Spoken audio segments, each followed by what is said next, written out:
अस्सलामुअलैकुम फ्रेंड्स। आज के इस वीडियो में हम जेके बोपी बीएससी नर्सिंग पैरामेडिकल और टेक्नोलॉजिकल कोर्सेज़ के counselling procedure, college wise preference और एडमिशन प्रोसेस के बारे में डिस्कस करेंगे। जैसे कि सब लोगों का रिज़ल्ट रिलीज़ हुआ है, तो अब काउंसलिंग का वेट है। जो ये फॉर्म आपके स्क्रीन पे शो हो रहा है, ये काउंसलिंग फॉर्म का सैम्पल है।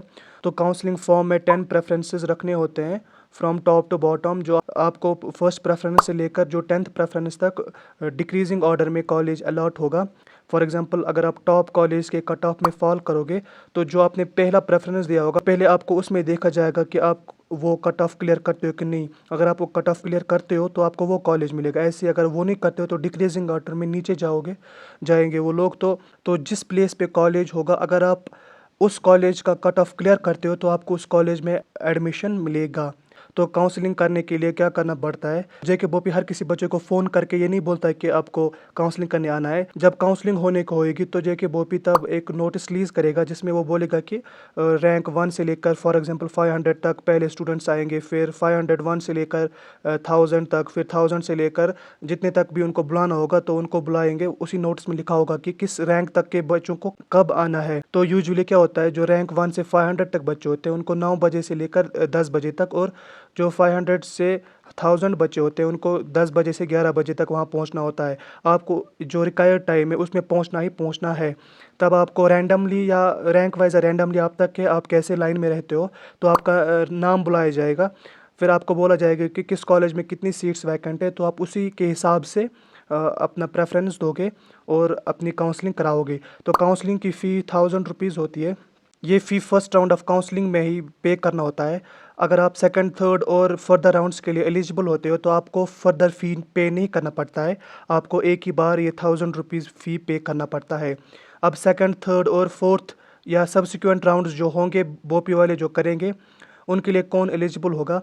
फॉर एग्जांपल, अगर आपको फर्स्ट राउंड में सीट मिलेगी और आपने वो सीट एक्वायर की, फिर आप चाहते हो कि मेरा कॉलेज अपग्रेड हो, तो आप एलिजिबल हो। अगर आपको फॉर एग्जांपल फर्स्ट राउंड में सीट मिलती है मगर आप एडमिशन नहीं करते हो, तो आप फिर सेकंड राउंड ऑफ काउंसलिंग के लिए एलिजिबल नहीं हो। ऐसे जिसने फर्स्ट राउंड ऑफ काउंसलिंग में पार्टिसिपेट किया लेकिन उसको सीट नहीं मिली, वो भी सेकंड राउंड ऑफ काउंसलिंग में एलिजिबल होता है। अब फॉर एग्जांपल, जिसको फर्स्ट या सेकंड राउंड में कोई प्राइवेट कॉलेज मिला और उसको लगता है कि उसको सब्सिक्वेंट राउंड्स में, फर्दर राउंड्स में कोई गवर्नमेंट कॉलेज मिल सकता है, तो वो उस प्राइवेट कॉलेज में पहले एडमिशन लेगा। उस प्राइवेट कॉलेज के एडमिशन जो रूल्स है उनको फॉलो करेगा, उनका फ़ी भरेगा, जो कि अप्रॉक्सीमेटली 90,000 के अराउंड होता है। 80,000 टू 90,000 हर किसी प्राइवेट कॉलेज में होता है। तो अगर आपको फिर फर्दर राउंड्स में सीट मिलेगी, तो आपको जो ये प्राइवेट कॉलेज में अपने जो डॉक्यूमेंट सबमिट किए होते हैं वो विड्रा करने होते हैं, और फिर जो आपको गवर्नमेंट कॉलेज मिलेगा या कोई और कॉलेज मिलेगा वहाँ पे सबमिट करना होता है। और जो फ़ी आपने पहले वाले कॉलेज में भरा है वो सारा का सारा फ़ी रिफ़ंड होता है। देखो, कॉलेज मिलना या मिलना पूरा का पूरा काउंसलिंग पे डिपेंड करता है। तो आप काउंसलिंग सही ढंग से करिएगा तो आपको कोई ना कोई कॉलेज मिलेगा। देखो, फॉर एग्जांपल, किसी बच्चे के 70 मार्क्स होते हैं, वो जीएमसी श्रीनगर या बारामुल्ला या सिक्किम सौरा, यही 3 कॉलेज सेलेक्ट करते हैं। फिर बोलता है कि 50 तो या 55 तो कट हुआ या 60 कट हुआ और मुझे 70 पे सीट नहीं मिली, क्योंकि उसने काउंसलिंग ही उसी तरीके से की। इसलिए आप जितना हो सके maximum to maximum college fill करो, कोई ना कोई कॉलेज आपको मिलेगा। अब प्रेफरेंस वाइज कौन सा कॉलेज सेलेक्ट करना है वो मैं आपको बता दूंगा। बीएससी नर्सिंग में पैरामेडिकल का अगर आप चाहते हो तो आप कमेंट में लिख दीजिएगा।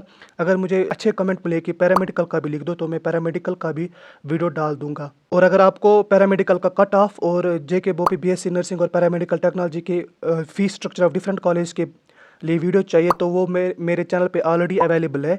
आप वो चेकआउट कर सकते हो इस वीडियो को देखने के बाद। अब आपकी प्रेफरेंस क्या होनी चाहिए वो मैं बता दूंगा। कौन से कॉलेज को आपको टॉप में रखना है, कौन से कॉलेज को आपने नीचे रखना है, वो मैं बता दूंगा।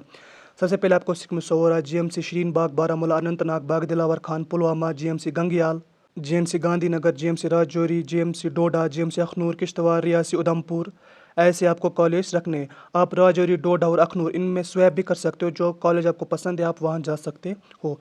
अब आप सोच रहे होगे कि मैंने जीएनसी गंगयाल को जीएनसी गांधीनगर के ऊपर प्रेफरेंस क्यों दी है। इसलिए कि जो जीएनसी गंगयाल का कॉलेज है वो अभी अंडर कंस्ट्रक्शन है। तो जीएनसी गंगयाल वालों को जीएमसी जम्मू में पढ़ा रहे हैं, तो जीएमसी जम्मू का इंफ्रास्ट्रक्चर ऑब्वियसली अच्छा होगा। तो इसलिए आप प्रेफर करो कि आपको यही कॉलेज मिले अगर आपको कोई कश्मीर में कॉलेज नहीं मिल रहा है तो। देखो अब मैं बताता हूँ कि जेके बोपी के कितने मार्क्स पे आपको कौन सा कॉलेज सेलेक्ट करना है प्रेफरेंस वाइज। देखो अगर आपके 100+ मार्क्स बन रहे हैं ना, तो आप स्किम से लेकर कोई भी कॉलेज जो मैंने अभी डिस्कस किया है ना, तो आप वो सेलेक्ट करो, आपको कोई भी कॉलेज मिल जाएगा। अब अगर आपके 90+ मार्क्स है, आप स्किम्स भी सेलेक्ट कर सकते हो, लेकिन जीएमसी श्रीन बाग से अगर आप स्टार्ट करोगे तो बेटर रहेगा। देखो अब अगर आपके 90+ मार्क्स बन रहे हैं ना, तो आप जीएमसी श्रीन बाग से स्टार्ट करेगा, लेकिन अगर कोई स्किम सोरा भी रखना चाहता है तो वो भी रख सकता है। और 75+ बन रहे तो आप जीएमसी बारामूला से स्टार्ट करो। आप जीएमसी श्रीन बाग भी रख सकते हो, लेकिन स्किम सोरा नहीं रखना, क्योंकि अगर आप स्किम सोरा रखोगे, आपको सबको पता है कि 75+ पे स्किम सोरा नहीं मिलेगा, तो आपको जो 10 ही प्रेफरेंसेस देने होते हैं, तो आप एक प्रेफरेंस से शॉर्ट हो जाओगे, मतलब एक प्रेफरेंस आपकी कट जाएगी जिसमें आपको कॉलेज मिल सकता था।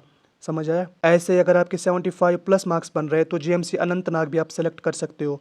जीएमसी बारामूला के बाद जीएमसी अनंतनाग अगर आपके 75+ बन रहे, और अब अगर आपके 70+ बन रहे तो बाग दिलावर खान, ऐसे 65+ बन रहे तो जो मैंने अभी आपको बताया प्रेफरेंस वाइज लिस्ट, आप स्किप करो पुलवामा तक, उसके बाद जो मैंने बोला है उन्हीं से स्टार्ट करो प्रेफरेंस देना, क्योंकि 65+ पे तो ना बारामूला मिलेगा, ना अनंतनाग मिलेगा, ना जीएमसी श्रीन बाग मिलेगा।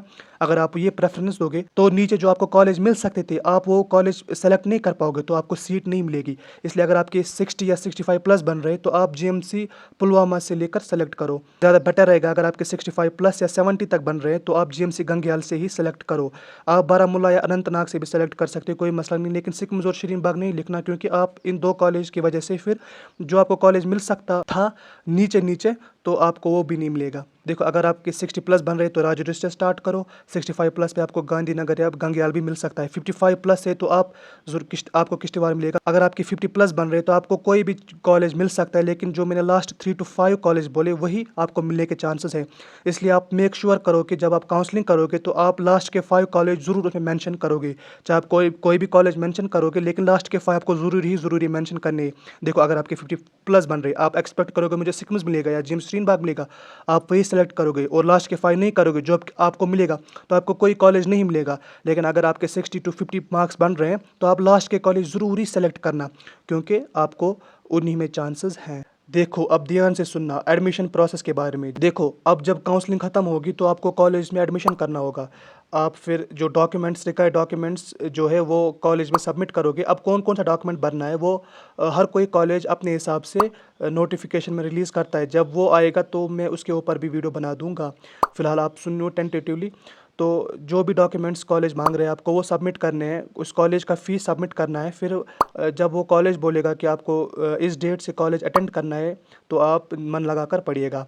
उम्मीद है कि आपको ये वीडियो पसंद आया होगा। प्लीज़ वीडियो को लाइक करो और चैनल को सब्सक्राइब करो। मैं इस यूट्यूब पे नया हूँ तो प्लीज़ मुझे सपोर्ट करो। Thank you.